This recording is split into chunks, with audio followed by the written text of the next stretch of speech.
पढ़ाई करने गया था तो सोचने लगा कि ज़्यादा पढ़ लिखा हूँ, अब इससे ज़्यादा पढ़ लिख कर क्या करूँगा, तो पढ़ाई छोड़ दी। खैर जो भी कारण रहा हो, लेकिन एक बात है कि कम पढ़ने के कारण या न पढ़ने के कारण एक नुकसान ये भी है कि कोई शब्द या वाक्य ही समझ में नहीं आता है। तो एक शब्द है विडम्बना, मुझे समझ में नहीं आया तो मैंने ChatGPT से पूछा कि भाई विडम्बना क्या है, मुझे समझाओ, कुछ वाक्यों के उदाहरण दो। तो उसने समझाया कि विडम्बना मतलब किसी वाक्य को गहराई को दर्शाने के लिए किया जाता है, और भी बहुत सारे बताई और उदाहरण दिया कि विडम्बना यह है। सुनिएगा उदाहरण उसने क्या दिया कि विडम्बना यह है कि भारत जैसे कृषि प्रधान देश में किसान भूख से मर रहे हैं, ठीक है। विडम्बना यह है कि जो शिक्षा का प्रचार कर रहा है वो शिक्षक अनपढ़ है।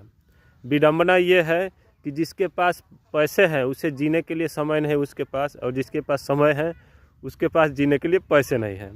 और बहुत सारी विडम्बना बताई। तो मैं बताना ये चाह रहा हूँ कि देखिए, एक ChatGPT है ना, जो कि कृत्रिम बुद्धिमत्ता है, उसको भी मालूम है कि विडम्बना क्या है इस धरती पर, क्या है इस जीवन में। तो हम लोग जैसे इंसान को मालूम नहीं है ये सच्चाई। तो चाहे तो आप इस अर्थ के बारे में और कुछ समझा सकते हैं, ठीक है। मिलते हैं आगे।